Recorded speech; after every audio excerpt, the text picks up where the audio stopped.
უკრაინის უსაფრთხოების სამსახურმა რუსეთის ფედერაციის თათრეთის რესპუბლიკის ტერიტორიაზე დრონების მწარმოებელ ქარხანას დაარტყა. იერიშის შორმანძილზე მოქმედი დრონების საშუალებით განხორციელდა.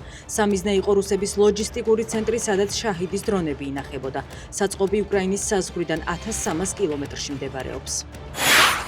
ალკოჰოლის ზემოქმედების ქვეშ მყოფმა პირმა აჭარაში ბოთლის გამოყენებით 25 წლის ახალგაზრდა დაჭრა და მიიმალა. დაჭრილი საავადმყოფოში გადაიყვანეს, დაკავებულია წარსულში ნასამართლები პირი. გამოძიება ჯანმრთელობის განზრახ მძიმე დაზიანების მუხლით მიმდინარეობს, რაც 7 წლამდე პატიმრობას ითვალისწინებს.